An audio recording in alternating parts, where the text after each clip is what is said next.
Okay, first of all Congress sir, Nitin sir, बहुत ज़्यादा तारीफ़ें मिल रही हैं आपको, आपके कैरेक्टर को लोग बहुत पसंद कर रहे हैं। सो कैसा लग रहा है, क्या कुछ कहेंगे? Thank you so much. बहुत अच्छा लग रहा है। कुछ लाइफ में नया हो रहा है, बड़ा हो या रहा है। जो काफ़ी सालों से लगता था कि ऐसी कोई फिल्म आए जो लोगों तक पहुँचे, या बिजनेस करें और जिसका रीच बड़ा हो, तो वो हो रहा है। नितिन सर, ये भी जानना चाहेंगे, मराठी इंडस्ट्रीज में आपको तो सब जानते ही हैं, जी। बॉलीवुड इंडस्ट्रीज में भी लोग अब जानने लगे हैं, क्योंकि जिस तरह से आपकी एक्टिंग रही, काफ़ी टाइम बाद आपके फैंस को एक नए कैरेक्टर में देखने को मिला। इसके ऊपर क्या कहेंगे आप? वो एक नया मेरे लिए बहुत अच्छा एक्सपीरियंस है, क्योंकि मैं एनएसडी से या आने के बाद हर किसी का सपना यही होता है कि मेन स्ट्रीम में हिंदी में कुछ अच्छा मिले। हालांकि वो हो नहीं पाया था शुरू शुरू के दिनों में। बहुत जल्दी अपॉर्चुनिटीज़ नहीं मिलती हैं, आपको वेट करना पड़ता है। तो आपका एक फ़ैन बेस बन जाता है, एक या रीजनल फ़ैन बेस बन जाता है। वो तो अच्छा ही होता है कि आपको आपके रीजन में काम मिल रहा है, और कहीं ना कहीं थोड़ा बड़ी सोच भी रखते हो और बॉलीवुड भी जाना चाहते हो, हिंदी में भी करना चाहते हो। लेकिन अब वो नहीं करते हो तो आपको उस तरीके का ऑडियंस वहाँ नहीं मिलता है, वहाँ के लोग नहीं जानते हैं। लेकिन मेरे लिए इसीलिए बहुत बड़ी अपॉर्चुनिटी है ये कि अभी हिंदी के भी लोग जानेंगे, या तो ये उपलब्धि है अपने आप में अच्छी। सर, कहीं न कहीं अगर हम आपकी शुरुआत देखते हैं तो एक पुलिस ऑफ़िसर के कैरेक्टर में हमेशा से देखते आए हैं, हाँ, और अचानक से एक अलग कैरेक्टर मिल रहा है, तो कितना चैलेंजिंग रहता है? ये बहुत चैलेंजिंग है, क्योंकि हालांकि पुलिस कॉप का कैरेक्टर भी बहुत सालों से नहीं, अभी 2022-23 2 साल। अ, वो दो अलग अलग सीरीज़ थी, television series, first season, second season. उसमें वो कैरेक्टर काफ़ी हिट हुआ और वो घर घर तक पहुंचा। मराठी ऑडियंस ने काफ़ी सराहा और काफ़ी तारीफ़ की। और बहुत अलग तरीके का कॉप है, मज़ेदार कॉप है। तो जब हो जाता है, आपको एक कैरेक्टर आपका पॉपुलर हो जाता है, तो आप उसमें खुश होने लगते हो कि भाई क्या हो रहा है। लोग खुश खुश कर देते हैं लोग आपको। तो उसमें आप थोड़ा सा खो जाते हो कहीं ना कहीं। लेकिन उससे हटकर कुछ अगर मिल रहा है, वो भी हिंदी में मिल रहा है, तो अपने आप में चैलेंजिंग ही होता है। दूसरी बात तो ये कि काफ़ी चेंज लुक है, एकदम अलग अलग 3 एजेस प्ले करना है। तो ये काफ़ी अलग ट्रांसफॉर्मेशन था। सर, जैसे कि अगर फ़िल्मों की बात करें तो आपने कार्तिक आर्यन के फ़ादर के कैरेक्टर में देखे गए हैं, तो उनके सामने एक्टिंग करना, या फिर आपने कुछ उन्हें गाइड किया या फिर उन्होंने आपको गाइड किया हो, ऐसे कोई मोमेंट्स थे ऑन सेट? वैसे गाइड तो नहीं किया, बट वो एकदम खुल के बात करने वाले आदमी हैं, कार्तिक आर्यन या कबीर सर भी। या कबीर सर का तो एक अच्छी चीज़ ये है उनके साथ काम करने में कि हम जैसे एक ऑरा होता है ना किसी भी हाँ बड़े डायरेक्टर का, कि कितना भारी आदमी होगा, कितना स्ट्रिक्ट होगा, कैसे बात करता हाँ होगा। तो this was my first experience with him. तो कहीं ना कहीं अंदर वो होता था कि कैसे फेस करेंगे, कैसे बात करेंगे, but everything was absolutely normal. बहुत ही डाउन टू अर्थ आदमी हैं, अच्छे से बात करते हैं। उनका ये तरीका है कि आप आपका कोई फर्स्ट टेक या फर्स्ट सीन में जब भी आपको डायरेक्ट कर रहे हैं, तो आपको कुछ बताते नहीं हैं। आप जो भी लेके आए हो अपने दिमाग में एज एन एक्टर, वो आपको करने देते हैं। तो आप कॉन्शियस नहीं रहते हैं, या आपको ऐसा कुछ भी नहीं, अंदर नहीं होता है कि मैं कर पाऊँगा नहीं कर पाऊँगा, क्योंकि आपको दी जाती है। तो ऐसा उनका काम है। तो बहुत ही सपोर्टिव नेचर रहा है कार्तिक सर का भी, कबीर सर का भी। और सिखाने की बात तो वैसे कभी आई नहीं, बट उनको अपने एक्टर्स के प्रति एक बहुत अच्छा एक अंदर ही उन्होंने बिलीफ बनाया है एक्टर्स के या ऊपर, कि अगर मैंने इसको चूज़ किया है तो ही कैन डू। तो ही इज़ डैम कॉन्फिडेंट कि मेरा एक्टर है तो वो कर ही लेगा। तो वो कॉन्फिडेंस एक्टर्स में भी डाल देते हैं। सो इसीलिए वैसा कोई मोमेंट नहीं बनता है कि सिखाने वाला।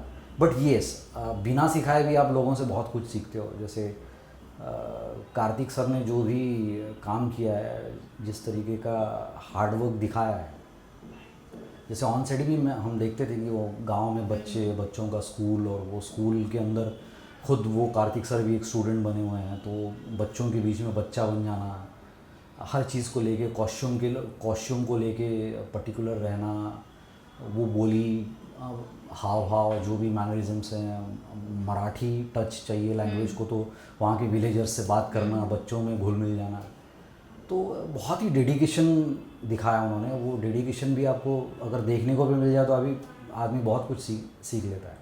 सर आपसे ये जानना चाहूँगी कि जब इस फिल्म का ऑफ़र आया आपको, जिस तरह से फिल्म को लोगों को पसंद आ रहा है या फिर इतने रेटिंग दिए गए हैं, आपने भी पोस्ट किया, इवन कार्तिक सर ने भी पोस्ट किया अपने इंस्टा अकाउंट पे, तो फैमिली रिएक्शन, इवन आपके फ्रेंड रिएक्शन क्या था जो आपको मिला हो और आपको बहुत खुशी जैसा फील हुआ हो? हाँ, सबसे बड़ा रिएक्शन तो ये है कि बहुत सारे आपके स्कूल के दोस्त होते हैं, कॉलेज के, वो बहुत साल से होप कर रहे हैं कि इसका कुछ होगा, ये कुछ बनेगा, लेकिन वो जैसे उन तक अभी तक जो पहुंचा है वो ठीक ठाक था कि भाई टेलीविज़न सीरियल करता है ये, उसमें भी जब कुछ अच्छा हो जाता है तो वो अच्छा कहते थे, ऐसा नहीं है, बट ये बॉलीवुड में चीज़ आना और इस तरीके से आना कार्तिक सर के साथ under the direction of Kabir Khan, ये बहुत बड़ी चीज़ उनके लिए भी हो जाती है।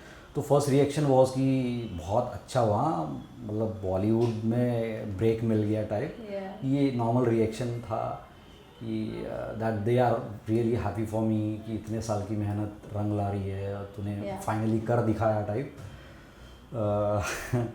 ये सिर्फ मुझे पता है कि ये जस्ट शुरुआत है, but they are very nice feeling for me, parents are proud of me, और काफ़ी दोस्तों ने कहा है कि एज पेरेंट्स का जो भी उसमें काम है और जिस तरीके का एक डायनामिक्स है, रिलेशनशिप है तीनों का, जैसे पोर्ट्री किया है, बहुत ही कन्विंसिंगली किया है, बहुत ही सटल किया है, मैंने भी, बाकी लोगों ने भी, और वो टच करता है वो सारा, जितने भी मोमेंट्स उनको इमोशनल मोमेंट्स मिले फैमिली को, बहुत टचिंग है, हार्ट को टच कर जाते हैं, बहुत अच्छा काम हुआ ये सब। नितिन सर, जैसे कि मूवी जब भी सक्सेसफुल होती है तो कहीं ना कहीं राइटर की बहुत बड़ी भूमिका रहती है, बट कहीं ना कहीं उन्हें इतना श्रेय नहीं दिया जाता है, उन्हें इतना लोगों के सामने नहीं रखा जाता है, तो उस पर आपको क्या कहेंगे? उन्हें भी उतना इम्पोर्टेंस देना चाहिए जितना कि आम आर्टिस्ट या एक्टर, सपोर्टिंग कैरेक्टर को मिलती है? मुझे लगता है सबसे पहला बर्थ किसी स्क्रिप्ट को, जन्मदाता जो होता है किसी भी फिल्म का, उसे जन्म देने वाला पहला बंदा तो वही होता है जो उसको लिख के उसमें विजुअल का कोई गुंजाइश बनाता है। जब तक वो लिखेगा ही नहीं तो उसमें विजुअल, साउंड, म्यूज़िक, किसी चीज़ की कोई गुंजाइश ही नहीं बनती। तो वो दुनिया सही मायने में जो खड़ी करता है वो राइटर ही होता है। इसलिए मुझे लगता है कि सबसे पहला बड़ा श्रेय तो राइटर को मिलना ही चाहिए। और मुझे लगता है कि मिलता नहीं है, ऐसा नहीं है। आज भी हम काफ़ी प्रोजेक्ट्स हैं, काफ़ी वेब सीरीज़ है, फिल्में हैं, उनकी स्ट्रेंथ ही राइटर है, बिकॉज उन्होंने वो थीम जिस तरीके से प्रेजेंट की है, जिस तरीके की दुनिया उन्होंने खड़ी की है थ्रू देयर राइटिंग, वो बहुत ही कमेंडेबल है। और मुझे लगता है कि मिलना चाहिए, बहुत ही उनको तो प्राइमरी फोकस मिलना चाहिए, सबसे बड़ा उनको अपलॉज मिलना चाहिए। अब फिल्में आ गई हैं, अपकमिंग प्रोजेक्ट भी बहुत जल्द आपके आने वाले हैं, तो आगे का क्या प्लान है बॉलीवुड और ओटीटी पे आने का? ओटीटी पे तो आ रहा है, एक काम आ रहा है मेरा, एक वेब सीरीज़ आ रही है हिंदी, और एक हिंदी फिल्म भी आ रही है। क्या बात है। सो अभी प्रोजेक्ट्स के बारे में बाद में रिवील किया जाएगा, वो ज़्यादा इंटरेस्टिंग होगा। बट ये there is a Hindi web series called Blinded, एक वेब सीरीज़ है, एक हिंदी फिल्म भी आ रही है, उसमें भी अच्छी स्टारकास्ट है। अगेन उसमें काफ़ी डिफरेंट कैरेक्टर है। नितिन सर, लास्टली ये जानना चाहूँगी, जिस तरीके से कार्तिक आर्यन ने अपने पर्सनालिटी को चेंज किया उस फिल्म में, आपको ऐसा कोई पर्सनालिटी चेंज करना पड़ा या फिर कोई डायलॉग या एक पेरेंट्स के कैरेक्टर में ऐसे कुछ पर्सनालिटी आपको चेंज करना पड़ा या फेस करना पड़ा? हमारा जो पेरेंट्स का काम था कि वो ना हमें लाइक 1960s से लेके 72s और जब तक कि उनको पद्मश्री मिलता है वहाँ तक की जो जर्नी है उसमें मोस्टली 10 to 12 ईयर्स तक हमारा जो पोर्ट्रेयल है उसमें दिखाया गया है। तो उसमें जो एज का डिफरेंस है वो मोस्टली तो मेकअप और costumes already took care of that thing, उससे काफ़ी हेल्प होती है आपको। तो वो तो चीज़ थी, बट उसके अलावा छोटी छोटी चीज़ें होती हैं, मैनरिज़म्स होती हैं, मैनरिज़म्स होते हैं गांव में। जैसे वो सांगली शहर है, सांगली गांव है, वो भी 1960s का है, तो उस समय के लोग कैसे होते होंगे, उनका ड्रेसिंग स्टाइल क्या होता होगा, मैनरिज़म क्या होता होगा, बात करने का तरीका कैसा होगा। तो उससे आपको कई बार थोड़ा सा रिसर्च करनी पड़ती है, थोड़ा देखना पड़ता है कि लाइक उस टाइम के लोग कैसे रहे होंगे, ये थोड़ा आपको आपके इमेजिनेशन में लाना पड़ता है, कई बार रिसर्च करनी पड़ती है, और वो अपनी बॉडी में कहीं ना कहीं आपको लाना पड़ता है। वो आपके बीइंग में जब भी आप वहाँ प्रेजेंट होते हो किसी सिचुएशन में, तो उसका अवेयरनेस आपको रखना पड़ता है कि I am playing a character who belongs to काफ़ी ओल्ड पीरियड। तो वो वाला प्रिपरेशन एक करना पड़ा था। बॉडी को बहुत ज़्यादा फिजिकली चेंज कि भाई क्राफ्ट दिखाना है या एकदम से चेंज हो गया, उसके लिए कोई ट्रेनिंग लेना है ऐसा जैसे कार्तिक सर का रिक्वायरमेंट था, वैसा हमें नहीं करना पड़ा। ज़्यादातर चीज़ें साइकोलॉजी पे वर्क करके एक्टर अचीव कर लेता है। हर एज का एक साइकोलॉजी भी होता है, हर एज का एक रिदम होता है, तो आई थिंक उस पर ज़्यादा काम किया गया। नितिन सर, अगर एक एक्ट्रेस की बात करें तो हर एक एक्टर की ख्वाहिश होती है किसी बॉलीवुड स्टार के साथ परफॉर्म करना। आपका आगे का क्या गोल प्लान है कि किस एक्टर के साथ आपका फिल्म आए या फिर उनके साथ काम करने का मौका मिले?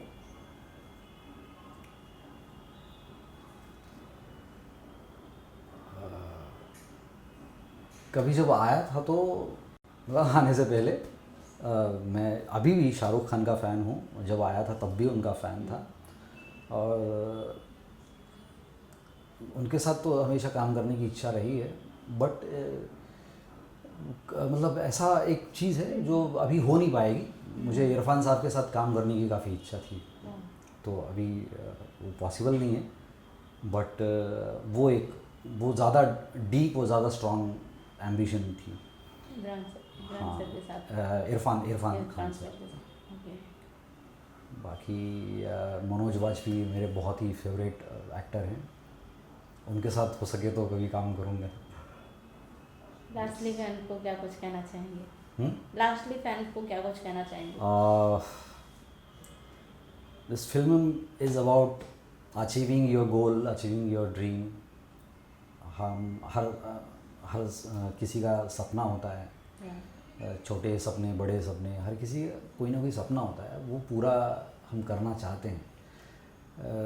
ये फिल्म में चंदू ने जो मैसेज दिया है वो सेम मैसेज अब मैं कहना चाहूँगा कि ये फिल्म क्यों देखनी चाहिए। तो चंदू चैम्पियन का सबसे स्ट्रॉन्ग और सबसे क्या कहता है मैसेज जो है चंदू चैम्पियन ने जो दिया है ऑडियंस के लिए, मेरे लिए भी, हर एक्टर के लिए, हर दुनिया का हर स्ट्रगलर जो स्ट्रगल कर रहा है कहीं ना कहीं पहुंचने के लिए, तो मैसेज इज़ कि आपको अगर जीतना है तो आप किसी से जीतने के बजाय आपको आपके अंदर की उस आवाज़ को हराना पड़ेगा जो आपको कह रही है कि आप कुछ नहीं कर सकते, आप हार चुके हो। वो जो आपके अंदर की आवाज़ है जो आपको रोक रही है, उस आवाज़ को आपको हराना है, तो उसके बाद आप विनर बन जाओगे। तो ये काफ़ी स्ट्रॉन्ग मैसेज है और वो बहुत ही इफ़ेक्टिव तरीके से कबीर सर ने पहुंचाया है। इसीलिए फिल्म देखिए ज़रूर, थिएटर में जाके देखिए, और आप बताइए कैसा लगा आपको राजा राम पेटकर का character. Thank you so much sir. Thank you.